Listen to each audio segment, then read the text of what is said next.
কর্ণে শ্রবণ করে না। যে জন গৌরকে ভালোবাসে, গৌর ভাবনা ছাড়া হৃদয়ে আর অন্য কোনো ভাবনা জাগাতেই পারে না। কিন্তু বাবা দেখবেন, গৌরকে যারা ভালোবাসে তাদের আর এই মায়ার ঘরে বসতে হয় না। প্রকৃত সত্য ভক্ত যারা, তাদের আর এই মায়ার ঘরে বসতে হয় না। ভগবানকে যারা ভালোবাসে, গৌর হরিকে যারা ভালোবাসে, তাদেরকে দিবারাত্রি যেন কাঁদিতে হয়। কেননা ভগবান ভক্তগণকে কাঁদাতে ভালোবাসে। ভগবান ভক্তগণকে কাঁদাতে ভালোবাসে। যদি কেউ ভগবানকে ভালোবাসে, কেননা বললে এই জাগতিক জগতে যে ভক্ত আমাকে ভালোবাসে, আমি তার কিন্তু সর্বনাশ করি। শাস্ত্র বলেছে যে করে আমার আশ, আমি তারে করি সর্বনাশ। কেউ যদি না ছাড়ে পাশ, তারপর হই আমি সে ভক্তের দাসের অনুদান।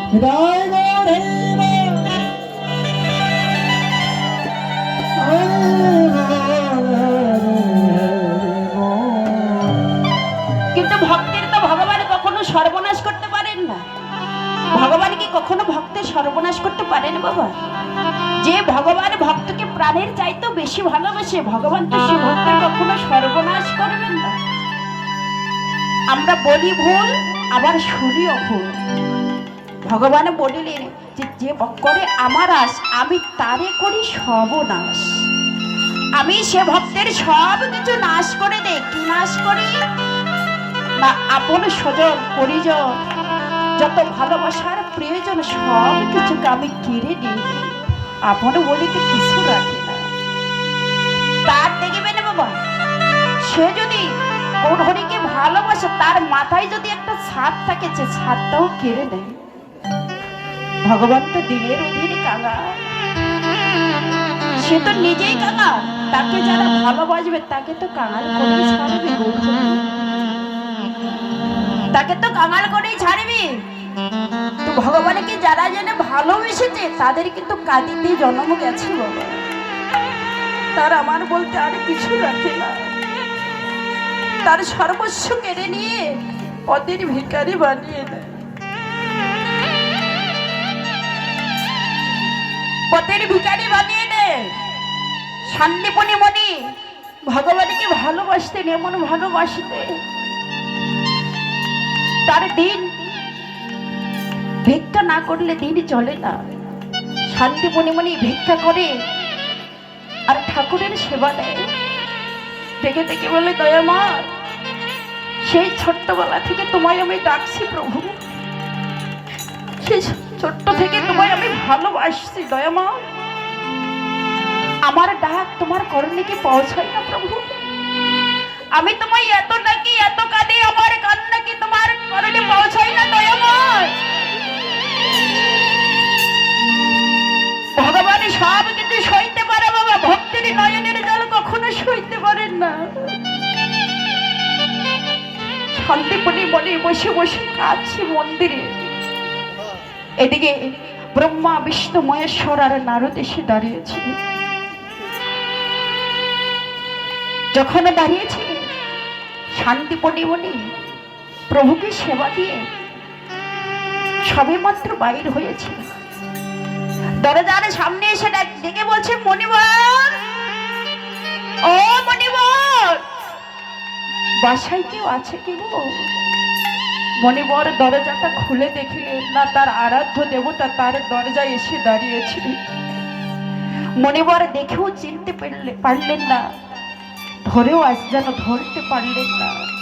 ভগবানকে ধরা তো অত সহজ বিষয় নয় বাবা। ভগবানকে চেনা তো অত সহজ বিষয় নয়। কেননা এই কলিযুগে ভগবান তো কখনো নিজের রূপে দেখা দেবেন না। ভগবান যদিও কৃপা করে দেখা দেয়, তবে অতিথি রূপেই দেখা দেয়। শান্তিপনি মনি দেখেও চিনতে পারলেন না তার আরাধ্যকে। শান্তিপনি মনিকে ডেকে বলছেন, মনিবা, আমরা বড় ক্ষুধার্ত, আমাদেরকে একটু তুমি সেবা দিতে পারবে? মনিবা মনে মনে ভাবছেন, আমার ঘরে যে চাউল ডাল আছে তা দিয়ে আমার বৈষ্ণবের সেবা হয়ে যাবে। কিন্তু যতটা সহজ ভাবে ততটা তো সহজ নয় বাবা। মণিবর জানে তার ঘরে সব কিছু আছে, কিন্তু মণিবর এটা জানে না যে তার ঘরে যে এসেছে সে আগে হয়তো খালি করে দিয়ে দিয়েছে, তার আর কিছু রাখেনি। মণিবর মনের আনন্দে অতিথির চরণ ধৌত করে অতিথিকে আসনে বসাইয়ে ঘরে গিয়ে দেখছে যে হাড়িতে হাত দেয় সে হাড়ি খালি হয়ে রয়েছে, চাউল ডাল কিছুই নেই, শূন্য হয়ে রয়েছে। আগেই প্রভু আমার নিয়ে নিয়েছে, আগেই খালি করে দিয়েছে।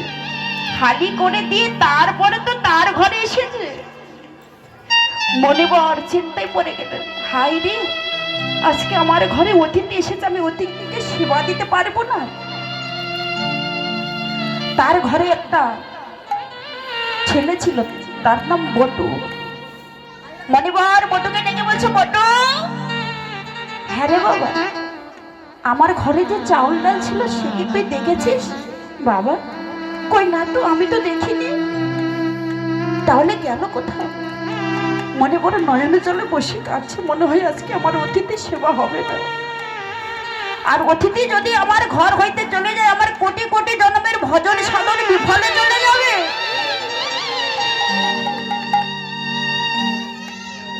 মণিবর যখন কাঁদছে, মণিবরে পুত্র 5 বছর মাত্র বয়স, সে 5 বছরের ছেলেটা মণিবরকে ডেকে বলছে, বাবা তুমি কাঁদছো কেন? কাঁদছি কেন জানো বাবা? আমার ঘরে অতিথি এসেছে। ও, অতিথি সেবা দিতে গিয়ে আজকে তুমি কাঁদছো? না রে বাবা, আমার ঘরে যে কিচ্ছুটি নেই যে আমি অতিথিকে সেবা দেব, এই ভেবে কাঁদছো? তুমি চিন্তা করো না বাবা, কই দাও তো তোমার ঝোলাটা, আমি কয়েকটা বাড়ি ভিক্ষা করে এনে দিই। 5 বছরের মাত্র ছেলে বাবা। বাবা বলছে, হ্যাঁ রে বটু, তুই পারবি? বাবা, আজকে না হয় আমি ছোট, একদিন তো আমার ওই কাজটাই করতে হবে যেই দিন তুমি থাকবে না। সেই দিন তো আমায় ওই ভিক্ষা করে এনে আমার প্রভুকে সেবা দিতে হবে। শিক্ষাটা দিয়েছেন কি না মা? মা দিয়েছেন শিক্ষা। কৃষ্ণ ভক্ত সন্তান এমনি এমনি হয় না বাবা, কৃষ্ণ ভক্ত সন্তান এমনি এমনি পাওয়া যায় না। পিতা মাতা যদি কৃষ্ণ ভক্ত না হয় কখনোই এমনি এমনি কৃষ্ণ ভক্ত সন্তান গর্ভে জন্মগ্রহণ করে না। এই জাগতিক জগতের স্কুলের পড়ালেখায় শিক্ষায় শিক্ষিত করতে হবে, ঠিক আছে, কিন্তু তার মাঝেও এই আধ্যাত্মিক শিক্ষাটা একটু দিতে হবে। যেমন সকালবেলা ঠাকুর প্রণাম, তুলসী গাছে জল, একটা অধ্যয়ন করে গীতা অধ্যয়ন, এরকম শিক্ষাগুলো যদি আমরা দেই, ওই শেষের দিনে শেষের বেলায় পিতা মাতাকে কষ্ট করতে হবে না। তুই 5 বছরের বটু বাবাকে বলছো, বাবা তোমার ঝোলাটা দাও তো, আমি ভিক্ষা করে এনে দেই তোমার কয়টা বাড়ি। খোকা তুই পারবি?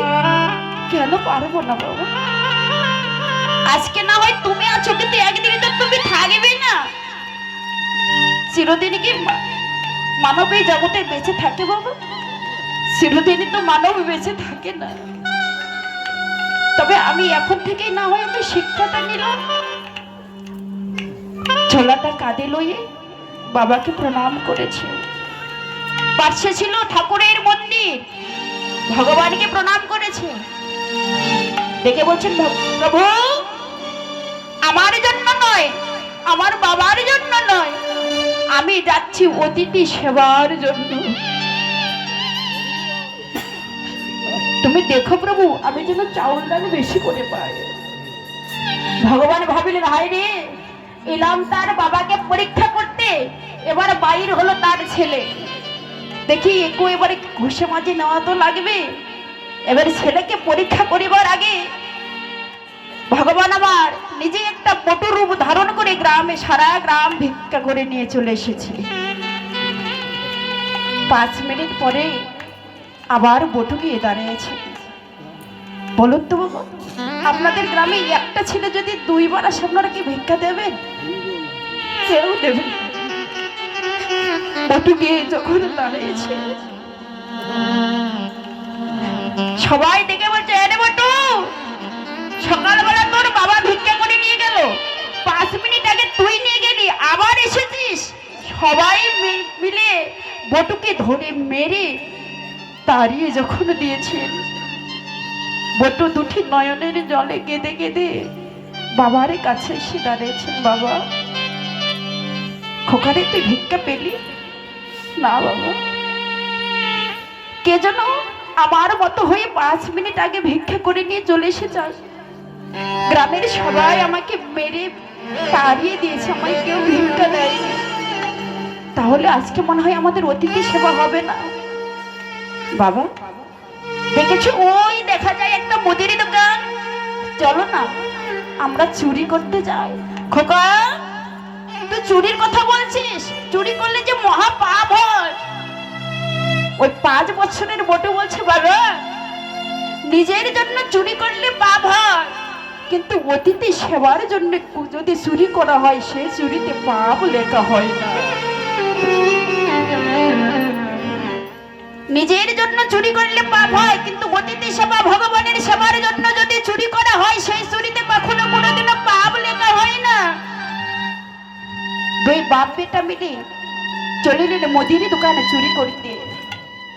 মুদির দোকানে চুরি করিতে গিয়েছেন মধ্য রজনীতে।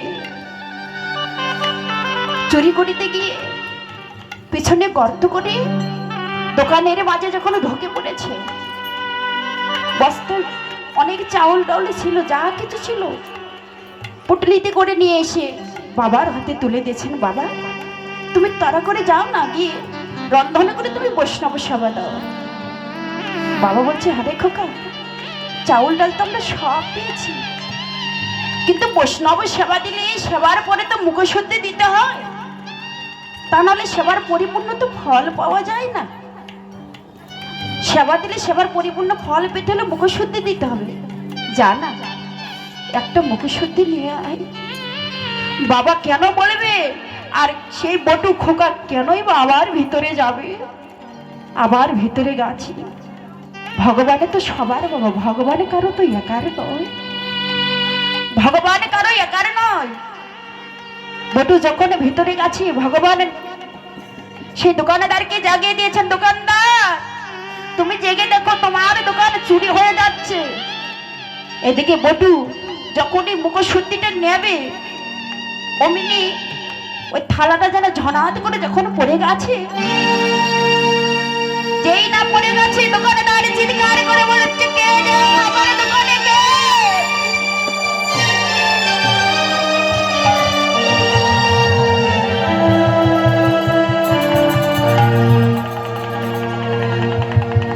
দোকানদার বাইরে এসে দোকানের মধ্যে যখন প্রবেশ করেছেন, দেখছেন না বটু। আবার বটু মস্তকটা বাহির করে দিয়েছে, বাহির করে দিয়ে বাবাকে বলছেন, বাবা এই নাও তোমার মুখশুদ্ধি। বাবার হাতে যখন মুখশুদ্ধিটা তুলে দিয়েছে, বাবা খোকার হাতটা ধরে ডেকে বলছে, খোকারে বাহিরে আয়। ছেলেটা ডেকে বলছে, বাবা তুমি এখনো যাও না, গিয়ে বৈষ্ণব সেবা দাও। হ্যাঁ রে বাবা, তুই আজকে অমন করে ঘামছিস কেন? তোর কি হয়েছে বল না? তুই অমন করে ঘামছিস কেন? তোর ঘাম ধরছে কেন? কি হয়েছে তোর? বাবা তুমি তো আমায় যেতে বলছো, কিন্তু এরা যেমন করে আমাকে পিছনে টেনে ধরেছে, আমি তো আর মনে হয় তোমার সঙ্গে যেতে পারবো না। মনে হয় আমি তোমার সঙ্গে যেতে পারবো না। কেন রে? বাবা আমি ধরা পড়ে গেছি। খোকা, সকাল হলে সবাই আমাকে চোরের বাবা বলবে, আমি চোরের বাবা হতে চাই না রে খোকা। বাবা তুমি একটা কাজ করতে পারবে? কি করবো বল? তোমাকে আর কেউ চোরের বাবা বলবে না, একটা কাজ করবে বাবা। বল কি করবো খোকা, বল তুই তারা করে বল। যে অস্ত্রটা দিয়ে আমরা গর্ত করেছিলাম না, সেই অস্ত্রটা দিয়ে তুমি আমার মস্তকটা কেটে নিয়ে যাও। বলছে খোকা, এ কি বলছিস তুই? আমি বাবা হয়ে তোর মস্তক কাটবো? বাবা, তুমি অনেক গ্রন্থ পড়েছো, পুরাণ পড়েছো, গীতা পড়েছো, কিন্তু মহাভারতের চরিত্রটা পড়নি, রামায়ণের চরিত্র। নিজের পুত্রকে নিধন হতে দেখেছিলেন বিভীষণ, পদ্মা তার নিজের পুত্রকে নিজ হস্তে বলি দিয়েছিলেন। তুমি কি সেই চরিত্রগুলোকে পড়নি বাবা? বলছে খোকারে, আমি কেমন করে পারবো বল? আমি নিজে বাবা হয়ে নিজের সন্তানের মাথাটা কেটে নিয়ে যাব? এই জগতে কেউ পারবে মা নিজের ছেলের মাথাটা কাটতে? নিজের পুত্রের কেউ এই মস্তকটা কাটতে পারবে? আপনি পারবেন, আমি পারবো, আমরা কেউ পারবো না। কিন্তু ছেলেটা দেখে বলছে খোকারি বাবা, তুমি যদি বৈষ্ণব সেবা দিতে চাও, তাহলে তারা করে আমার এই মস্তকটা ছেদন করে নিয়ে তুমি গিয়ে বৈষ্ণবের সেবা দাও। বাবা উন্মাদ পাগল হয়ে গেছে, একেবারে বলে ছেলে চাই, একেবারে বলে বৈষ্ণব সেবা। এমন করিতে করিতে ওই ধারালো অস্ত্রটা দিয়ে ছেলের মস্তকটা যেন দ্বিভাগ করে ছেদন করে দিল। নিতাই গৌর হরি বল বলে।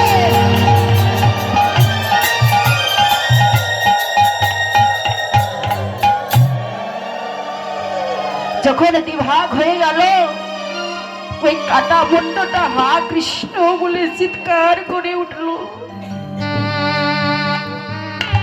হা কৃষ্ণ বলে যখন কেঁদে উঠেছে, বাবা মস্তকটা বক্ষে জড়ায় ধরে বলছে খোকারে, তুই তো বৈষ্ণব চরণ সেবায় লেগে গেলি, কিন্তু আমার ভাগ্যে হলো না সারাটা জনম আমি